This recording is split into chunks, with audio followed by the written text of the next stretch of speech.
नमस्कार मित्रांनो, स्वागत आहे आपल्या यूट्यूब चॅनलवर. तर खूप दिवसानंतर आज व्हिडिओ अपलोड करत आहे. तर SSC CGL 2024 याची ॲड आलेली आहे. तर याचे कधीपासून फॉर्म चालू होणार आहेत, क्वालिफिकेशन काय आहे, एज क्रायटेरिया काय आहे, सेंटर कोणते, याविषयी आपण माहिती बघू. तर 24 जूनपासून ते 24 जुलैपर्यंत याचे फॉर्म चालू राहणार आहेत. तुम्ही 24 तारखेपर्यंत भरू शकता. जेवढं लवकर होईल तेवढं भरा, कारण याची साईट चालत नाही नंतर. 25 तारखेला लास्ट पेमेंट करू शकता.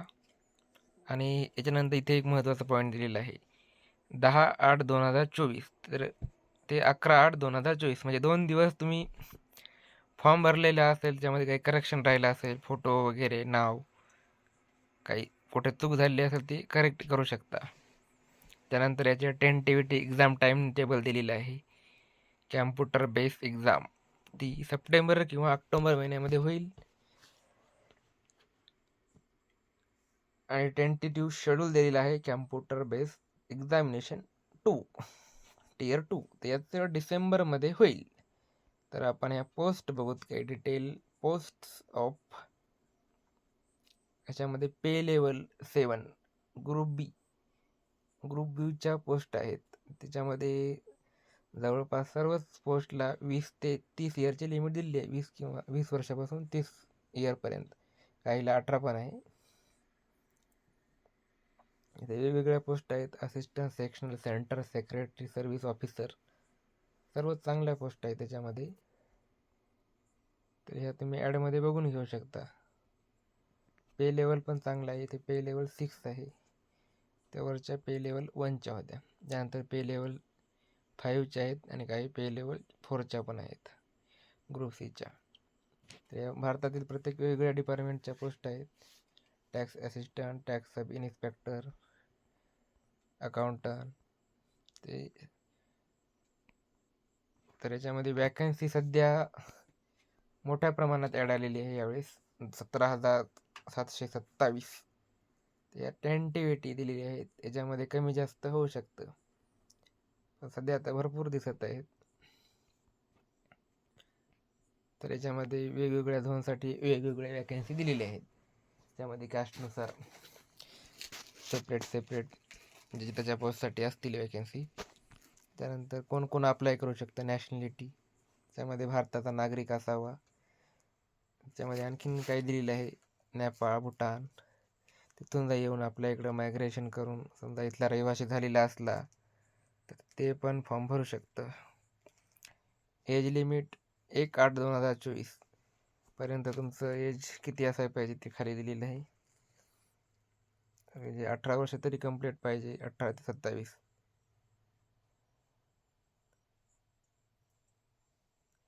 तर हे म्हणत आहे, इकडं काय म्हणत आहे, ज्या पोस्टला 18 ते 27 वर्ष दिलेली आहे तिथं कॅन्डिडेट 2/8/1997च्या नंतर जन्मलेला आणि 1/8/2006च्या मधला असावा. 20 आणि 30 दिलेले आहे, तिथं 94 ते 2004च्या मधला असावा कॅन्डिडेट. इथं 18 ते 30 दिलेले आहे, तर 2/8/1994 ते 1/8/2006च्या मधील कॅन्डिडेटचा जन्म असावा. आणि इथं 18 ते 32 दिलेले आहे, तिथे 92 ते 2006 मधील कॅन्डिडेट असावा.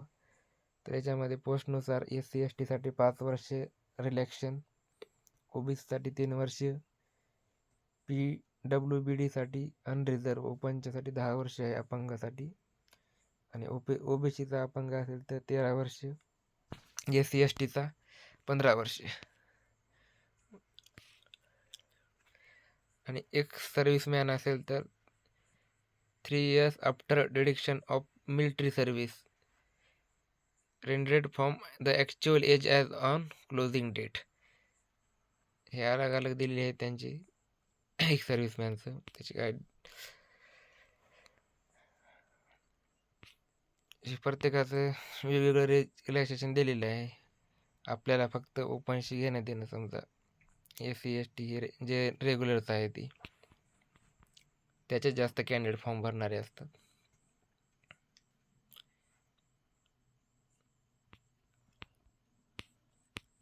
त्यानंतर आपण बघू क्वालिफिकेशन काय आहे याच्यासाठी. तर याच्यामध्ये क्वालिफिकेशन हे महत्त्वाचं आहे. 1/8/2024 पर्यंत ज्युनियर स्टॅटिक्स ऑफिसर याच्यासाठीच फक्त तुम्हाला स्टॅटिक्स नावाचा विषय असावा लागतं, किंवा तुमच्या तर डिग्रीसोबत 12वीला तुम्ही मॅथमॅटिक्स घेऊन उत्तीर्ण झालेले असायला पाहिजे, हे ज्युनियर स्टॅटिक्स ऑफिसरसाठी. त्यानंतर दुसरी एक पोस्ट आहे स्टॅटिकल इन्व्हेस्टिगेटर. याच्यासाठी तुम्ही डिग्रीमध्ये स्टॅटिक्स नावाचा विषय, समजा 3 वर्षाची डिग्री असेल तर 6 सेमिस्टरला पण पाहिजे, 4 वर्षाची असेल तर 8ला पण पाहिजे.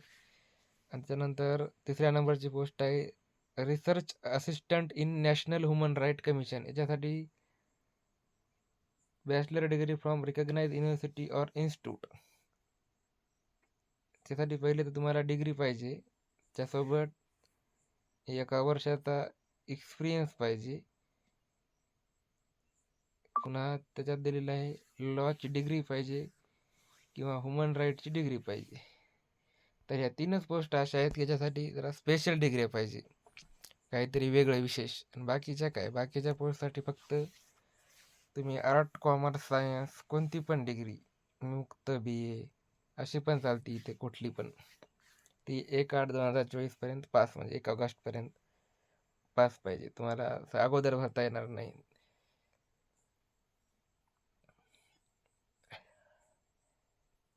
हाऊ टू अप्लाय, ते आता जायचं त्या साईटवर अप्लाय करायचा, नाही तर नेट कॅफेवर जाऊन तुम्ही फॉर्म भरू शकता. याच्यामध्ये ॲप्लिकेशन फीस दिलेली आहे, हे पण महत्त्वाचं आहे. याची एक्झाम TCS नावाची कंपनी घेईल. त्यामुळं याच्यात आपल्याला वाटत असेल फीस 1000 रुपये नाही, इथं 100 रुपयेच आहे जनरलसाठी. आणि SC ST PWBD ex serviceman, बाकीचे ते रिझर्वेशनवाले त्यांना फ्री आहे. फक्त OBC आणि ओपनवाल्याला 100 आहे वाटतं. तुम्ही ऑनलाईन फीस पेड करू शकता. तर सर्वाकडेच मोबाईल झाले, फोनपे वगैरे. 25 तारखेपर्यंत फीस भरता येणार. फीस नाही भरली तुमचा फॉर्म कंप्लीट होणार नाही, इनकम्प्लीट दाखवेल. आणि 10 ऑगस्ट ते 11 ऑगस्टपर्यंत फॉर्म करेक्शन आहे, ते करेक्शन करून घेऊ शकता काही तुमचं चुकलेलं असेल तर. पण करेक्शनची फीस पण आहे, 200 रुपये फीस आहे. आणि त्यानंतर तुम्ही पुन्हा करेक्शन केलं एका दिवसानंतर, त्याच दिवशी डबल, तर तुम्हाला 500 रुपये करेक्शन द्यावं लागतील. म्हणजे पहिलेच फॉर्म भरताना चांगला फॉर्म भरा, करेक्शनची वेळ यायचीच गरज नाही. सेंटर बघूत कोणकोणते आहेत. आपलं वेस्टर्न झोन आहे खाली, त्याच्यामध्ये सेंटर महाराष्ट्रामधील अमरावती, औरंगाबाद, जळगाव, कोल्हापूर, मुंबई, नागपूर, नांदेड, नाशिक, पुणे, हे 9-10 सेंटर दिसत आहेत. याच्यामध्ये जेवढं आपल्याला जवळ पडेल ते सेंटर टाका, जे टाकलं ते सेंटर येतं. महाराष्ट्रासारखं नाही, टाकलं मुंबई आलं नागपूर. एक्झामचा पॅटर्न बघू. टियर 1 साठी गणित बुद्धिमत्ता 25 प्रश्न, GSचे 25 प्रश्न, गणितचे 25 प्रश्न, इंग्लिशचे 25. एक प्रश्न 2 मार्कासाठी, 200 मार्काचा पेपर होईल, 1 तास वेळ असेल. बाकी सेकंड पेपरला 2.25 तासाचा वेळ असणार आहे. सेकंड पेपरमध्ये मॅथमॅटिक्स, रिझनिंग 30 प्रश्न, 3 मार्कासाठी 180 मार्क. त्यानंतर सेक्शन 2 त्याच पेपरमध्ये, त्याच्यामध्ये 45 मार्क इंग्लिश, GK 25 मार्क, आणि टोटल 70, 210 समजा हे मार्क. आणि त्याच्यामध्ये तिसरं सेक्शन कॅम्प्युटरचे प्रश्न 20 मार्काचे येणार. तर टोटल पेपर समजा 180, 240, 450 मार्काचा पेपर होईल. 450 का, थांबा 1 मिनिट कॅल्क्युलेट. 450 मार्काचा पेपर होईल टोटल.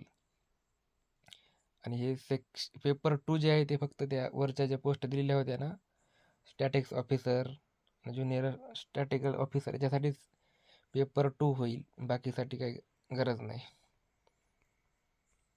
इंटरव्ह्यू वगैरे आहे का आपण ते बघू त्याच्यामध्ये. किंवा स्पीड टेस्ट आहे का बघूत. तर त्याच्यामध्ये काही दिलेलं आहे ना, काही पोस्टसाठी डाटा एंट्रीसाठी स्पीड टेस्ट होणार.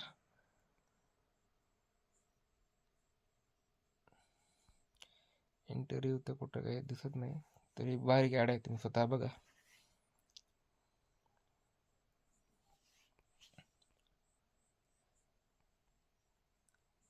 त्याच्यामध्ये सिलेबस जनरल सिलेबस आहे आपला स्टाफ सिलेक्शनचा, म्हणजे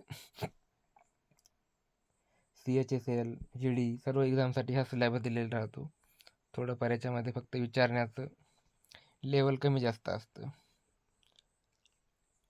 बाकी तसं CGLचा पेपर CHSL पेक्षा सोपा असते, फक्त सेकंड टूच हार्ड असतो. हे सिलेबस होता. याच्यामध्ये अलग अलग माहिती आहे. आता इन्फॉर्मेशन ही तसं कोणती पण ॲड आली तर पूर्ण वाचायच पाहिजे, 1 तास का लागेना. हे फक्त आपण छोटीशी माहिती देण्याचा प्रयत्न केला. व्हिडिओ आवडला तर लाईक करा, चॅनलला सबस्क्राईब करा. ओके.